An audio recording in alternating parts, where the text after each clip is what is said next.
Yembo. Il mérite la louange. Moko taza lokola ye. Lui n'est comparable à lui. Azali, azalaka pe akozala. Il était, il sera. Azali nzambo ya bomwanite. Il est le Dieu qui ne change jamais. Nous allons prendre le livre des Hébreux. 1 Pierre. Je prends 1 Pierre chapitre 3.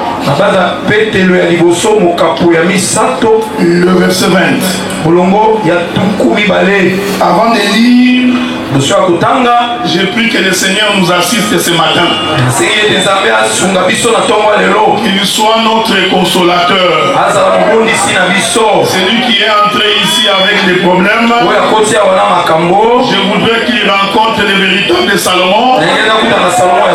Ils sont en sérieux avec la paix. 1 Pierre chapitre 3. Le verset 20. Qui autrefois avait été incrédule, lorsque la patience de Dieu se prolongeait au jour de Noé, pendant la construction de l'arche, dans laquelle un petit nombre de personnes, c'est-à-dire 8, furent sauvés à travers de l'eau. Je vais rentrer dans Genèse chapitre 6. Genèse chapitre 6. Je voudrais lire une écriture. Verset 17. Et moi je ferai venir les déluges d'eau sur la terre pour détruire toute chair ayant son souffle de vie sous le soleil, et tout ce qui est sur la terre périra. Verset 22. C'est ce que fit Noé. Il exécuta tout ce que Dieu lui avait ordonné. Nous vous saluons dans le précieux nom du Seigneur. Amen. J'ai saisi l'occasion pour remercier d'abord Dieu. Il nous donne encore le souffle de vie ce matin. Et je remercie également le docteur Dan. Avec lui l'apôtre Jean-Pierre. Et mon bien-aimé Blanchard Lingala que j'aime beaucoup. J'ai compris qu'il n'était pas danseur quand il était dans le monde. Parce que sa manière de danser prouve qu'il n'était pas ambianceur.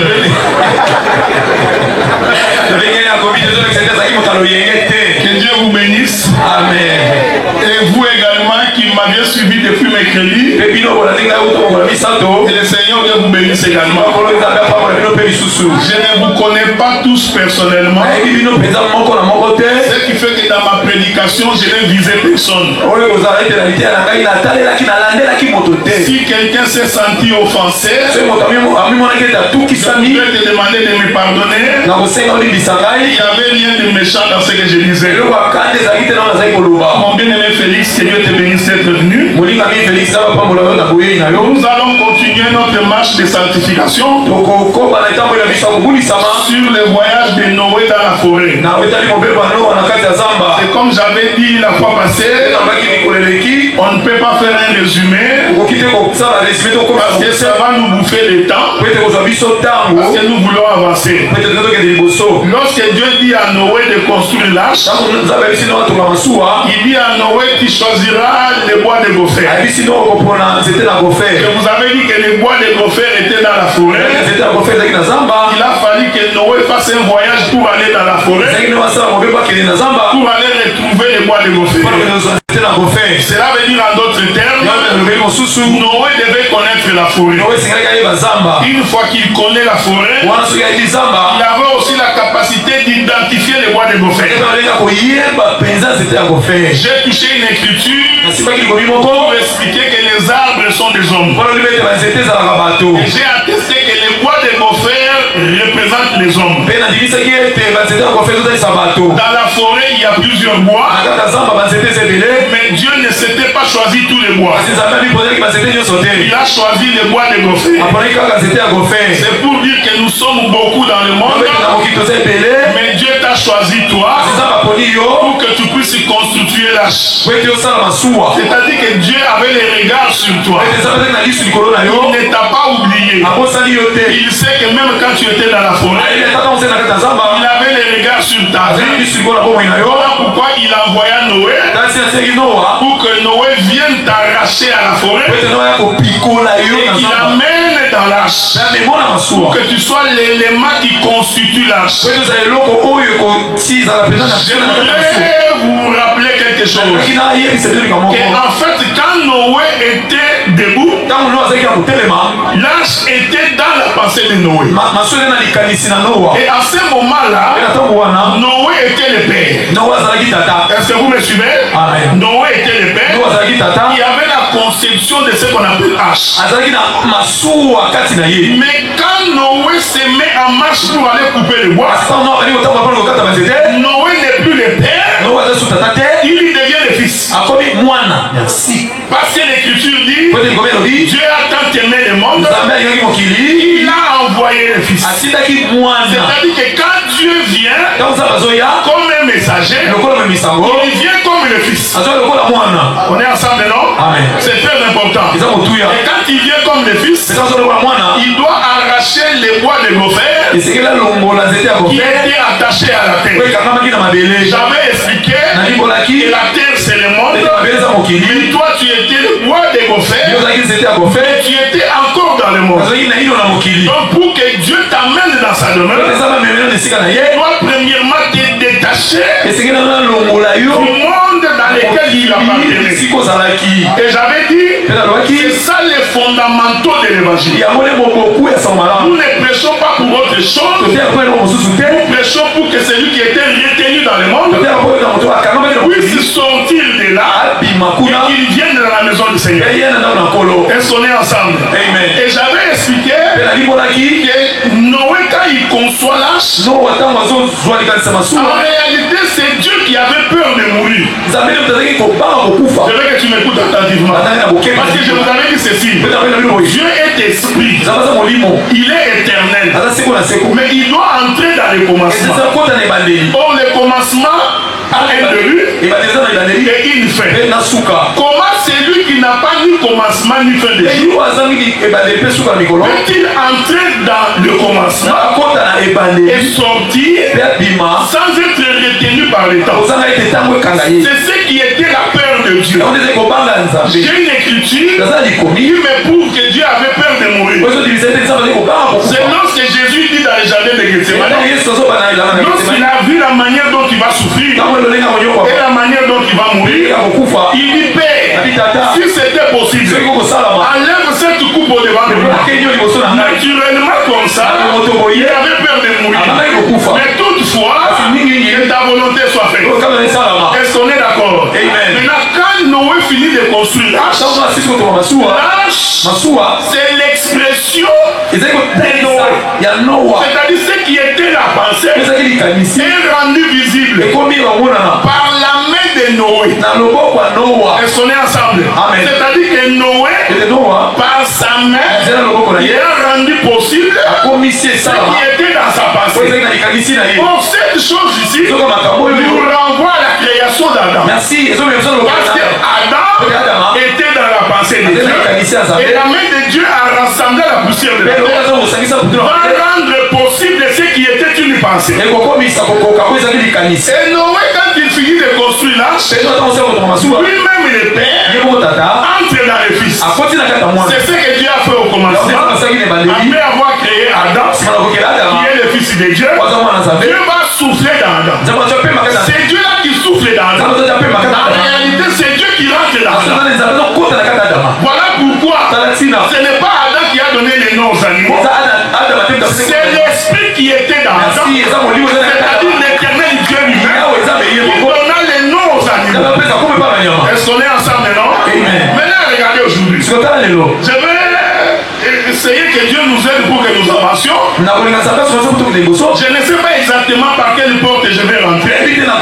Mais je fais confiance au Saint-Esprit. Regardez maintenant. C'est pourquoi le vendredi, je m'étais opposé aux étudiants. Parce que les étudiants ont tendance à dire l'islamisme. Alors quand un prédicateur ne fait que dire l'islamisme, il devient un répétiteur. Il est incapable de dire autre chose. C'est pourquoi il va à Massina, il prêche la chevelure de Samson. Il va à Gombe, la chevelure de Samson. Il va à Katakokombe, chevelure de Samson. Il a tellement répété ça. Et même les disciples commencent à répéter mot à mot. À ce moment-là, il n'y a pas l'onction dans la prédication. Nous devenons comme à l'université. Il n'y a pas l'onction de Dieu. C'est pourquoi moi je crois qu'il est impossible à un ministre inspiré de répéter sa prédication de la même manière. Je ne crois pas ça. Maintenant regardez. Écoutez maintenant. Il prend le bois de Gopher. Noé commence à construire. L'écriture d'Hébreu dit ceci. Que la patience de Dieu s'est prolongée au jour de Noé pendant la construction de l'arche. C'est important. C'est pourquoi je vous avais dit, Noé n'a pas ouvert sa bouche pour commencer à dire Dieu va détruire la terre, non. Ça c'est être un témoin de Jéhovah. Quand Noé construisait, c'était toute une prédication. C'est-à-dire que celui qui regardait pouvait comprendre que quelque chose va arriver. Que la paix de Dieu soit avec vous. Jusqu'à ce que les derniers bois est entré dans l'arche. On est ensemble. Donc c'est-à-dire que les derniers élus de Dieu, les derniers prédestinés de Dieu doivent venir entrer dans l'arche. C'est pourquoi Joseph dit à ses frères, je voudrais que Benjamin arrive. Est-ce qu'on est ensemble? Si Benjamin arrive, alors je vais me révéler. Benjamin, c'est l'extrémité de la terre. Quand la Bible dit, cette bonne nouvelle sera prêchée en commençant par Jérusalem, dans Samarie, en Judée, jusqu'aux extrémités de la terre. L'extrémité de la terre, ce n'est pas Katakokombe, ce n'est pas là-bas. L'extrémité de la terre, c'est les derniers prédestinés qui rentrent. Il fait là dehors. Dès que lui entrera, Dieu va fermer la porte. Est-ce que vous me comprenez, frère? C'est la dernière portion de la terre que Dieu est en train d'attendre. Maintenant, écoutez, frère, cet homme de Noé était un homme patient. On est ensemble, non? Parce que quand il a fini de construire, c'est lui qui appelle les gens. Commence à faire la peine. Les animaux qui étaient dans la forêt ont entendu et ont compris qu'il est temps que nous quittions la forêt. Suivez-moi. Pour que nous entrions dans la forêt. Je veux basculer les choses de plusieurs manières. Alors, les animaux commencent à quitter. Celui qui a appelé les animaux, c'est Dieu. Noé ne les a pas appelés. Et je vous informe, tous les lions ne sont pas rentrés. Non. Toutes les chèvres ne sont pas rentrées. Dieu a pris le couple de chaque espèce pure. Est-ce que vous me suivez? Ici, il y avait 1000 lions. Dieu choisit 2. Mâle et femelle. Les autres lions vont rester. Tout ceci a un but. Nous dire, nous pouvons habiter la même maison, manger les foufous ensemble. Rien ne te rassure que nous irons tous les deux dans l'enlèvement. J'ai choisi une race. Alors les lions se mettent en marche. Les animaux se mettent en marche. Oh, je suis en train de regarder ces jours-là. Le bien-aimé Noé était assis. Il regardait comment ils étaient en train d'entrer. Est-ce qu'on est ensemble, non? Je suis en train de dire, ces animaux-là qui rentrent là, ce sont les élus. Mais comment ont-ils su que la pluie va tomber? Dieu a donné un signe. Il dit à Israël, rencontre-moi à la montagne. Le 3e jour, le matin, nous allons nous rencontrer. On est ensemble, non? Parce que moi, Dieu, je descendrai. Quand Dieu descend, il descend comme une pluie. Avant la pluie, les ciels doivent rugir. Il faut qu'il y ait des tonnerres, il faut qu'il y ait des éclairs, la terre doit trembler.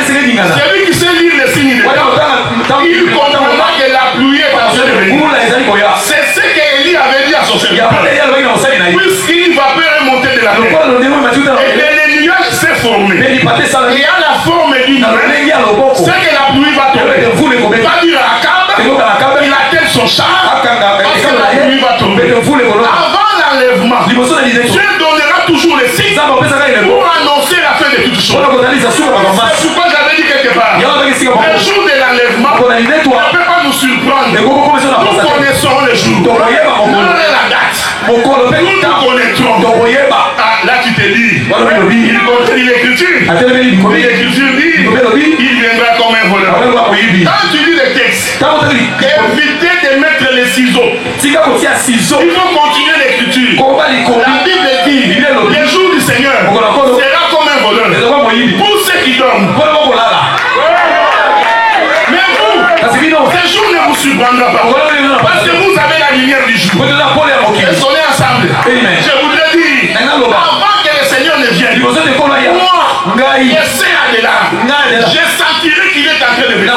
Parce que Dieu mettra en nous, par le Saint-Esprit, quelque chose qui nous dira, un événement va se passer. Les animaux avaient compris. Tout en étant dans la forêt, ils ont compris que non. Quelque chose est en train de venir. Et sonnez ensemble.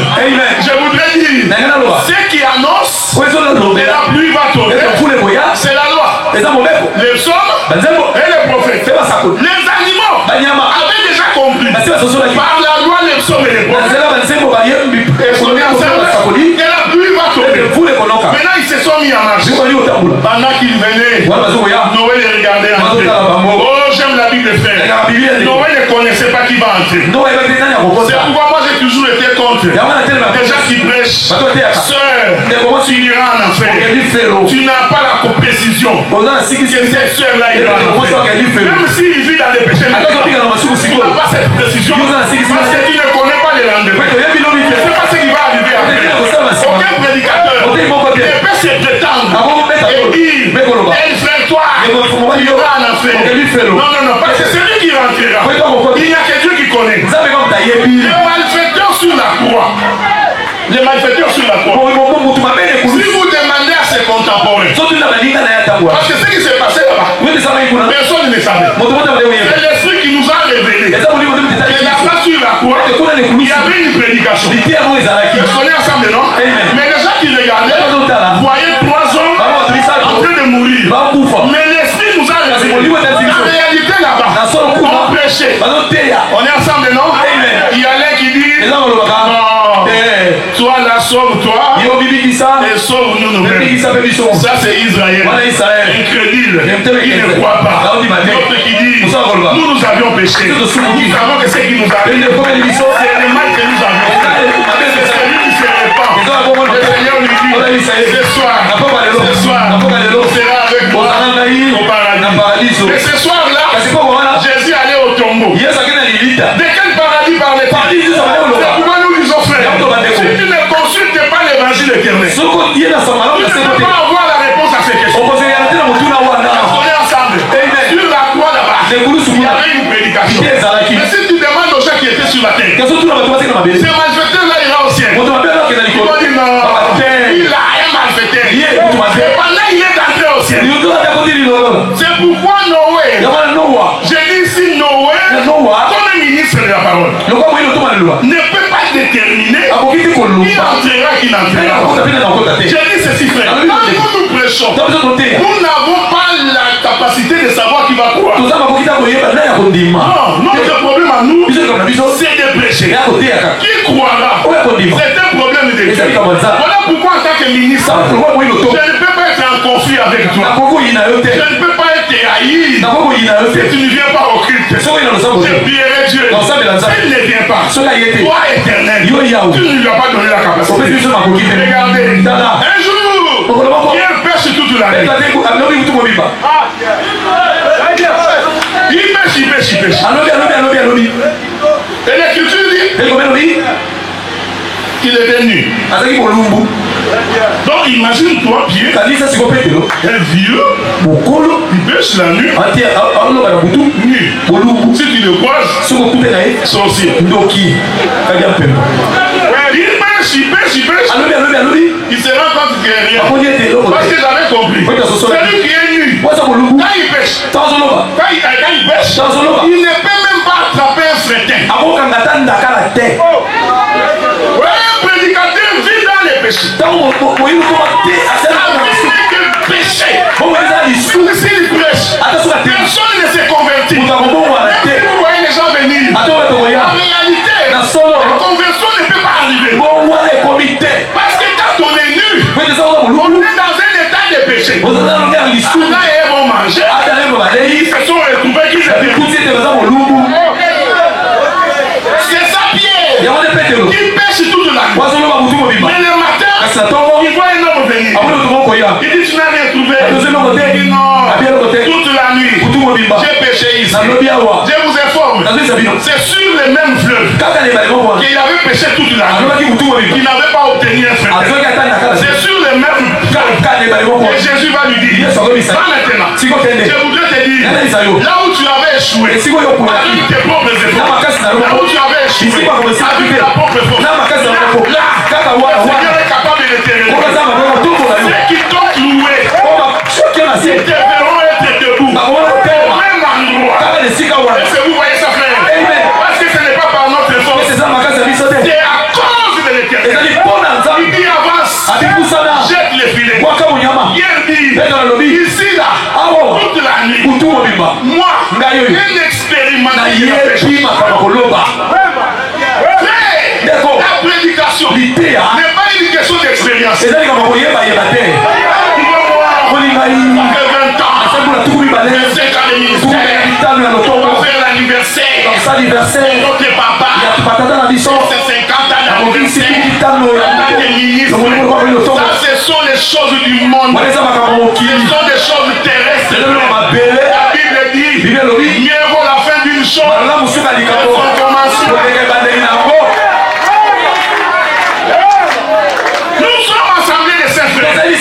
Nous les resterons. Nous n'allons jamais copier le monde. Ça n'arrivera jamais. Est-ce que vous voyez ça, frère? Au même endroit, il dit à Jésus, j'avais essayé, mais ça n'a pas marché. Jésus dit, jette le filet. Il y a une écriture qui me soutient, qui atteste que le filet, c'est Pierre qui dit ça. Le filet, c'est la parole.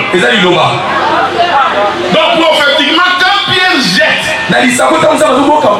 Pierre, d'ailleurs lui-même a dit ça. Il dit, moi je n'ai pas trouvé. Mais puisque tu as dit, comme c'est sur ta parole, alors moi, je jetterai le filet. Un prédicateur, je jette le filet sur la parole.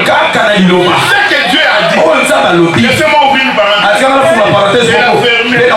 Écoutez frère, la chair n'est pas un endroit de règlement de compte. Si tu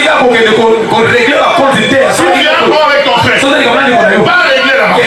Quand tu te mets ici, tu ne viens pas nous donner des jetons. Parce que tu es comme avec un frère ou avec une soeur. Parce que là tu maudis le peuple. Pierre a dit, c'est sur ta parole, seulement sur ta parole, que le peuple a besoin d'écouter quelque chose qui l'édifie. Pas de règlement de compte. Il jette le feu. Il y a une écriture qui me soutient. C'est lui qui appelle les choses du néant. Il va rappeler tous les poissons qui étaient prédestinés à entrer au fond. Est-ce qu'on est ensemble? S'il y avait un Monganza qui partait vers Bassan et que c'était un prédestiné, il a quand on jette les filets. Les filets touchent l'eau. Lui entend. Il fait demi-tour. Moi j'ai la confession. Un enfant de Dieu ne peut pas se perdre. Jamais. Je ne crois pas ça. Même s'il croit, on jettera les filets. Les filets dans l'eau. Ici, je parle comme un prophète. Les filets dès qu'ils touchent l'eau et qu'ils se lâchent, c'est toute une prédication. Et ce slash-là, le poisson va écouter. Mais il est temps de rentrer à la maison. Oh, que la paix de Dieu soit avec nous. Pierre ne connaissait pas. Quel est le poisson qui rentrait? Ce n'est pas son problème. Son problème, c'est jeter les filets. Alors les poissons se sont mis à défiler. J'ai des formes. Et les poissons, ce sont des hommes. Ce n'est pas moi. C'est Jésus. Il dit bien. Je ferai des plans. Un péché. Les poissons que ce sont les hommes. Alors les hommes sont venus. Ils sont entrés dans les poissons. Quand les derniers poissons étaient est-ce qu'on est ensemble? Remarquez, tous les poissons ne sont pas rentrés. Mais pourquoi nous disons, ce n'est pas une question de français. Dieu a aimé le monde. Allez, toi qui conclus. Dieu a aimé tout le monde. Donc tout là c'est le français. Nous n'avons pas ça. Tout notre tout, ils sont les prédestinés. Merci. Est-ce que vous me suivez? Quand les derniers poissons entrent, maintenant il leur donne. Il faut relever les filets. Il doit sortir des eaux. Ma prière ce matin, même si tu étais enfoncé dans la profondeur des eaux, si les sorciers de ta famille t'ont retenu dans les cercles, ils t'ont environné par la parole, tu dois sortir.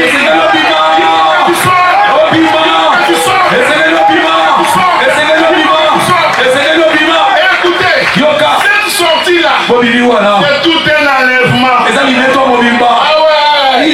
tout un enlèvement. Est-ce que vous me suivez? Amen. Donc ici, Noé attendait. Les animaux entraient dans l'eau. Il rentre. Je vous informe. Les animaux sont entrés avant les hommes.